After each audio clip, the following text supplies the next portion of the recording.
Hi, welcome, or welcome back, because there has been a few new people lately. So thank you for joining if you're new. If you're coming back, well, as I said, welcome back.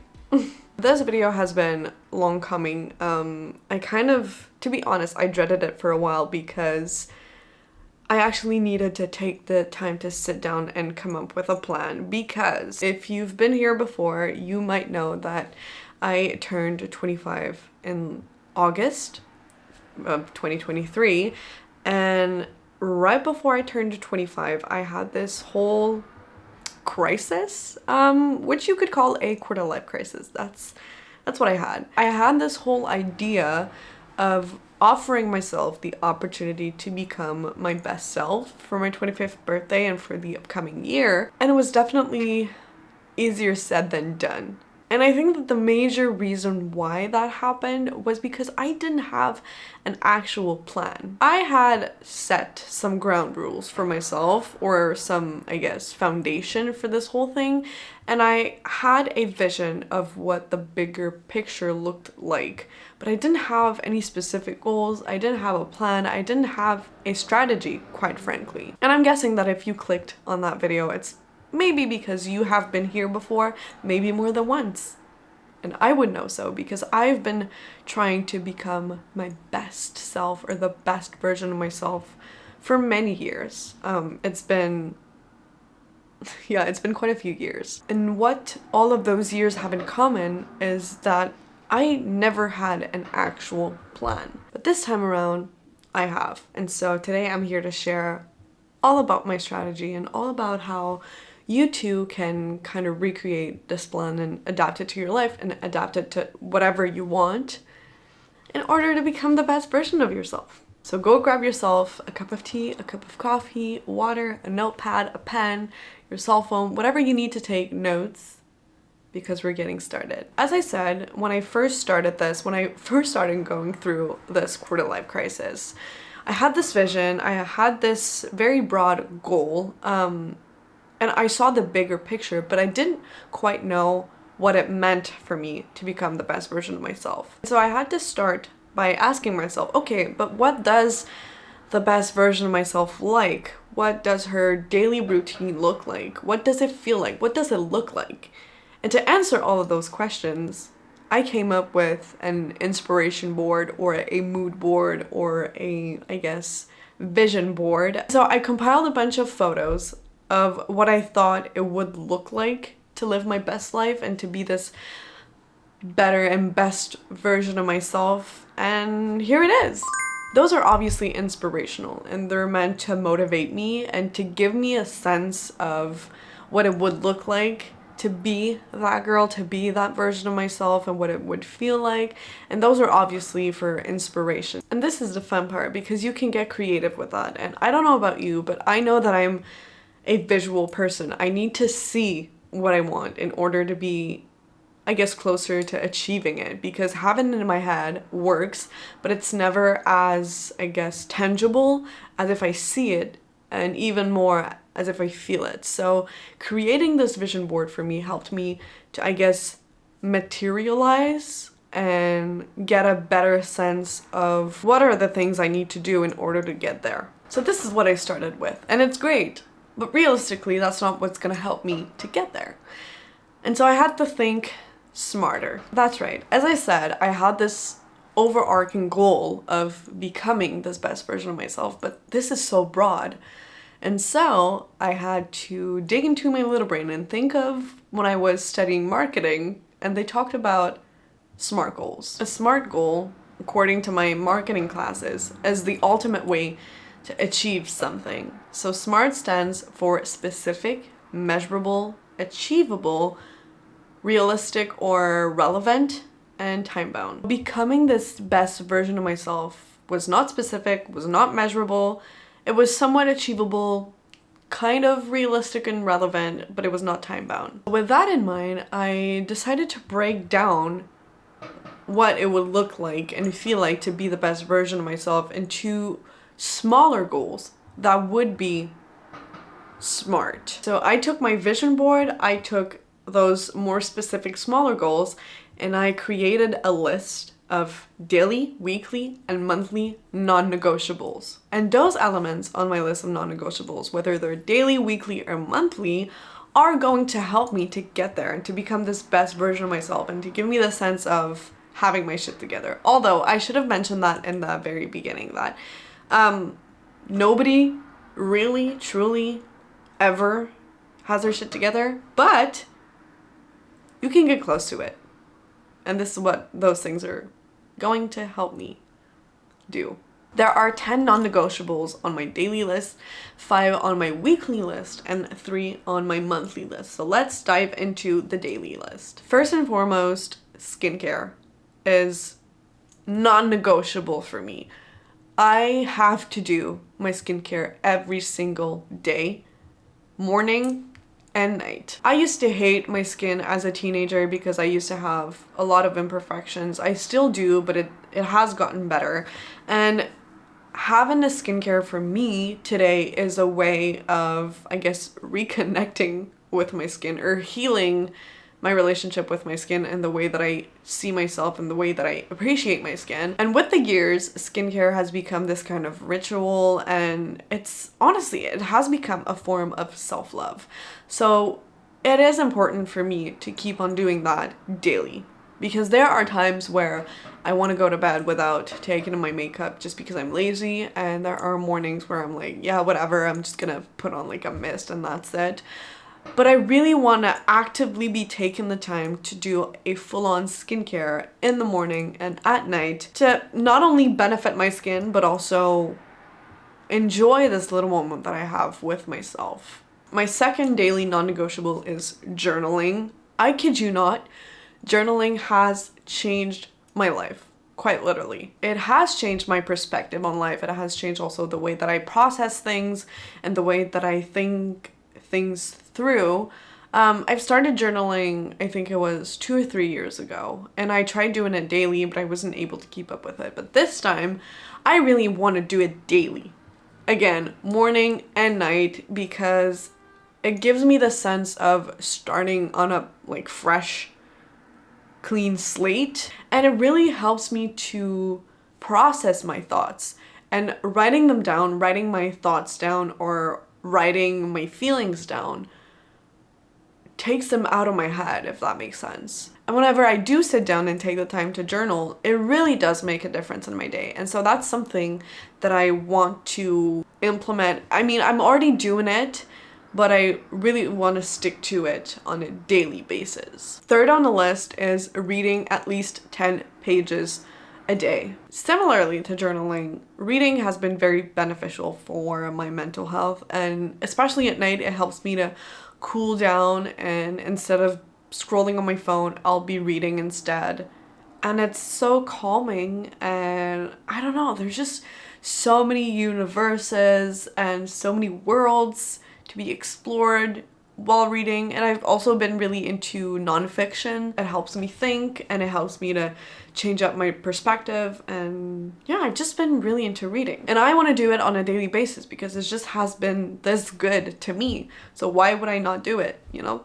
Fourth daily non-negotiable, making my bed. It's as simple as that. Getting that first little task done in the morning gives me the sense of productivity, and it gives me, I guess, the little boost of motivation that I need to get other things going and to get other things done. Number 5 on the list is similar to making your bed, but it's having a clean environment. So not only making my bed, but also cleaning around daily. So I have a clean and fresh environment to start my day with. I remember somebody once told me that your environment reflects and affects your mind, and it's true. I didn't want to believe it at first, but every time my room is messy, for example, I feel more stressed and irritated. Whereas when it's clean and organized, I feel more productive, more motivated, and I feel like I could seize all the opportunities that present themselves to me. Kind of exaggerating there, but it's true. So whether that's doing dishes, cleaning my room, folding some clothes, just organizing stuff, I want to take the time daily to give myself a clean environment and an organized environment to work with and to live in, actually. The sixth non-negotiable on the list is getting ready. And it might sound weird, but let me explain. I'm not necessarily talking about getting your hair done and doing a full face of makeup and putting on the best outfit, but I'm talking taking the time to get ready to go out if necessary, and not go out like at a bar. But if I have to go to the groceries, if I want to go on a walk, if I just want to go see a friend, I'm ready for it. Because there have been times in the past where I would just stay in my pajamas all day and feel as though I could not get anything done because I was in my pajamas. And so sometimes, yes, it might be that I will do my makeup, put on a nice outfit, but sometimes it's just going to be a matter of getting dressed, not staying in my pajamas, doing my skincare, and just be ready to present myself, you know? Number 7 on the non-negotiable list, drinking water. I used to hate drinking water. It just, I didn't see the point of it, which is life pretty much, hydration. But it's so important to be hydrated and to drink water for energy, for your skin, for your gut health, for pretty much your entire being. Because if I'm not mistaken, humans are made out of, I think it's 70% water. Don't quote me on this though. And it might sound very stupid, but hey, that does the trick for me. Switching up my bottles around makes me want to drink more water. It gives me this little dopamine rush, I guess, into thinking I'm like, ooh, refreshing. It's a new bottle. It's new water. I don't know. But it does the trick for me. So find whatever works for you and drink your water. Number 8 on the non-negotiable daily list is walking at least 30 minutes. And I know it might sound a little extreme, but I honestly have no excuse because I have legs, they're working, and I have a walking pad. So even though the weather is not nice outside, I could literally just walk in my bedroom, in my living room. Obviously, I want to do it outside most of the time, but if it so happens that it's raining that day, or if it's really early in the morning and it's still dark and I don't want somebody to assault me, then I'm just gonna stay in and walk on my walking pad at least 30 minutes a day, which is to me pretty realistic. I have to take the time and do it, but yeah, that's on my daily non-negotiable. Walking. It's great for you. You should try it. Daily non-negotiable number 9 is 15 minutes of peace. And what I mean by that is 15 minutes where I'm alone with my thoughts. No distraction, no cell phone, no podcast, no music, just me and my thoughts. It sounds a little scary, but 15 minutes is nothing in a day, you know? Sometimes I do that when I'm on the toilet. So I might as well just take that time, and instead of scrolling, I'll just be with my thoughts. And then last but not least on my daily non-negotiable list is get loose and enjoy. Too many times in the past, it has been a matter of getting things done on a to-do list and tracking my time and having everything planned, like to the minute. But I want to take some time daily to just enjoy and get loose. Whether that's listening to a podcast, listening to music, dancing around. I want to take the time to just enjoy this little brief moment of my life and have fun and get loose, you know? Sometimes it's good to just let it all out. So that was it for my daily non-negotiables. Now let's jump into the weekly ones. The first thing on my weekly non-negotiable list is a yoga practice. It is likely that I will do more than one yoga practice a week, but I at least want to get one done every single week. I enjoy yoga for multiple reasons. Yes, for the, I guess, physical part of it, but also for the mind part of it, because it's during those moments where I actually take the time to breathe and to be mindful and to be present. So I want to allow myself to at least do it once a week. Then similarly to yoga, the second item on my non-negotiable weekly list is a workout. I want to get a workout done because yes, some yoga practices can be very intense and counted as a workout, but typically I just do the relaxing one and the stretching one. But here I want to do an actual workout. I want to get my blood flowing. I want to breathe heavily and I want to get the heat up. You know, I want to work out at least once a week. So that's second on my non-negotiable weekly list. The next non-negotiable might make you laugh, so don't don't judge me, okay? But I've written laundry because there have been times, yes, plural, times in the past where I have gone 2 and 3 weeks without doing laundry and I was left with no clothes to wear, no underwear to wear. So I want to do laundry at least once a week. Look, some non-negotiables are more boring than others, but they need to get done. So that's third on the list. Fourth non-negotiable on my weekly list is a meal plan. I want to plan my meals ahead for, I guess, nutrition purposes, but also for grocery purposes. There are many times where I've just like grabbed a bunch of ingredients and just eat whatever, but nutrition, I've been lacking, okay? That's what I'm saying. I haven't eaten well in the past weeks and even months. So I want to get back on track with having a plan and not just improvising meals as I go with my day. I want to plan them so I can have a better control of what's on my plate. Fifth and last on the weekly non-negotiable list is water my plants. I haven't been a really good plant mother lately, so I gotta water them. I've actually been better, but still I'm not as good as I used to be when I first got them. So I need to get back on track and actually plan a day each week where I water my plants.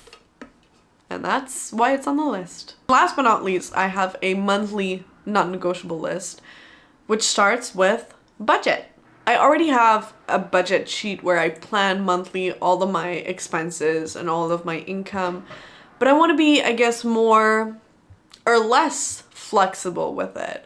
I want to plan accordingly and stick to the plan because I'm impulsive sometimes. So I buy stuff that I don't need sometimes. We all do, hopefully. But I want to be more conscious of the financial decisions I make, and I don't know. Look, monthly budget, that's a thing, that's on my list. I'm doing it. Thank you. The two other items on my monthly non-negotiable are very exciting. When I wrote them down, I was actually very happy about them. I'm very excited about them. So the second one is trying something new. Whether that's taking a class of something I've never taken a class of, trying a new restaurant, discovering a new library, or trying out new clothes at a thrift store that I wouldn't normally pick. I want to try something new every single month. I want to try out new things, and I've grown very fond of my routine. I used to think I was not into having a routine, but as it turns out, I am. And sometimes I like it too much that whenever I do something that was not planned, I get like stressed and anxious. But trying out something new will allow me to explore and to, I guess, become used to not knowing or to the unknown. So yeah, that's number 2 on my monthly non-negotiable. And last but not least, number 3 on my monthly non-negotiable list, we're almost there, is a date. And I'm not talking a romantic date. I'm talking planning a date with myself. So taking a day to do something I want to do, to go see an exhibition, to go try out a new restaurant, or just enjoy time with myself, some quality time, grabbing coffee, going at a bookstore, buying one of my favorite, well, I guess it wouldn't be my favorite books, but a book I want to read. That's just like, I want to plan a date with myself. And that comes from a place of self-love, because I feel like I haven't given myself enough self-love. What I mean is just taking the time to enjoy some time alone and not waiting for somebody to create these little moments for me. and creating them myself. So those are all the little smaller goals and non-negotiables that I want to do daily, weekly, as well as monthly. I have created a vision board. I have a better understanding of what it looks like, what it feels like to be that best version of myself, what a typical day, week, and month will look like for that best version of myself. But the last question was, how long can I do it? Or how long do I need to do these things for them to become part of who I am and for them to become routine? It typically takes approximately 66 days to build a habit. And so with that information, I decided to round it up to 70, which gives me a time frame of 10 weeks. So for the next 10 weeks, I will be applying everything I've said in this video in my daily, weekly, and monthly routine. I personally love habit trackers, and I have a journal all dedicated to that specifically. So this is where I will be tracking all those little things, all those little goals that I set for myself. And so for the next 10 weeks, this will be my reality. So this whole idea of becoming the best version of myself was so broad, but now I've actually been able to narrow it down and to make it smarter. So it's now more specific, it's measurable, it's achievable, it's realistic and relevant, and it is time bound. So feel free to create your own SMART goal and let me know in the comments what your objectives are and how you want to do it. If you've created a daily, weekly, and monthly non-negotiable list, what does your best self look like? What do they think? What do they feel? What does their life look like? I'd actually be very curious to know, and just know that we're all in this together, that we can share our thoughts and feelings and our respective journeys together if you'd like. My DMs are open on Instagram if you want to talk about that, or even in the comments below, or maybe just write to me on whatever. I'm here if you need me to. And on that note, I'm going to wrap it up here. Thank you for watching. Thank you for being here. Thank you for supporting me. I truly, truly, truly mean it. Hopefully I have made a little difference in your day today. If you would like to make a difference in mine, you know what to do. And I'm going to wish you a bonne journée.